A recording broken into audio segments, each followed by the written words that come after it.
Over the last few days, there's been some really scary and unsettling news. Some predictions about the UK's future that I know a lot of people watching will be really worried about. The first thing is the ISA proposed cap. Capping the ISA amount that we can invest to £100,000. Currently in the UK, we can invest £20,000 every tax year into an ISA, but they're looking to change this. So what they're looking to do is, instead of being allowed to do $20,000 per year, they want to cap the total amount that you can invest to £100,000.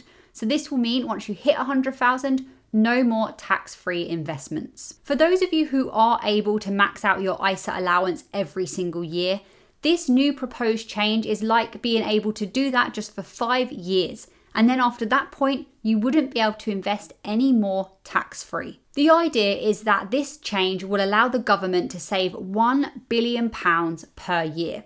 And Think Tank, which is a policy and research institute, are saying that this could then be used, this money saved could then be used to give it to households who aren't able to save money. So presumably the plan would be to tax anything over £1,000, just like it is currently if any money is held outside of an ISA.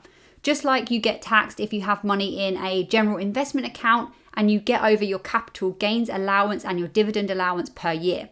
Which of course we know that the capital gains tax and the dividend tax is also changing, and it's not changing for the better. I think this is going to really heighten intergenerational unfairness. People from a low income family that are switched on, that are hardworking, that are actually trying to make a change and make themselves financially free and better their financial future, it's now going to be a lot harder for those people. This dream of being an ISA millionaire or, bettering yourself in the future financially is kind of going to be taken away. I can only speak for myself, but I don't come from a family that has lots of money, and having an ISA allowance of £20,000 per year that I can work hard and try and max out as much as I can in order to set myself up in the future and possibly any children that I have is a really, really nice idea, and it's something to work towards. I'm not saying that I now can't do that, because obviously I can, and even if there is a £100,000 cap, I can try and max that limit and then just get taxed on the difference.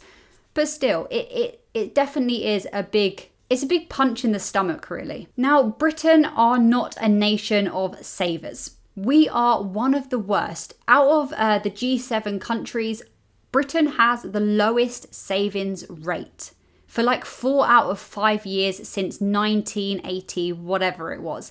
I've seen the research. I know how bad we are at saving money in the UK. But I just don't see how capping the ISA limit to £100,000, even if the plan is to give the money that's saved to households that can't save a lot of money, how that's actually going to fix the UK saving problem. I don't know if it will. Because I think there's a lot more that comes into this, right? It's not just about taking the money off people that can invest and want to invest and giving it to those that maybe aren't in a position to invest.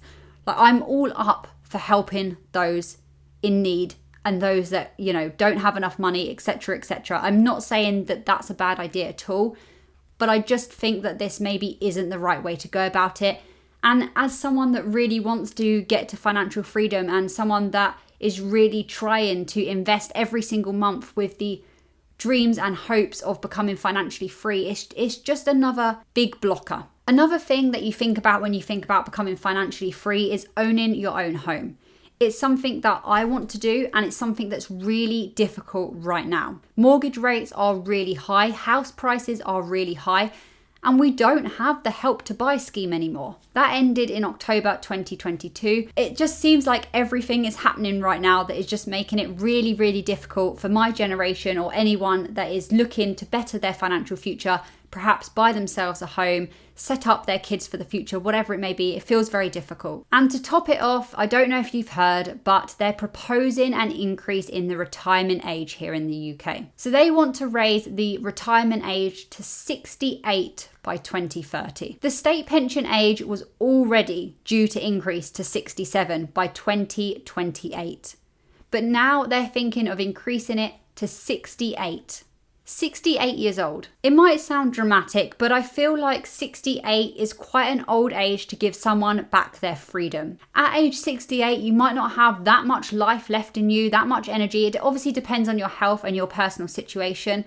But then you've got to stop working, you've got to retire and then rely on the state pension, which honestly isn't great. And who's to say that it won't get even worse by that point? The whole idea of raising the pension age is because life expectancies have gone up. But I still don't think that warrants 68 years old. And after the pandemic, I think the life expectancy is slightly different now, which I guess hasn't been taken into account. I don't know, but I feel like 68 is quite a long time for someone to be working until.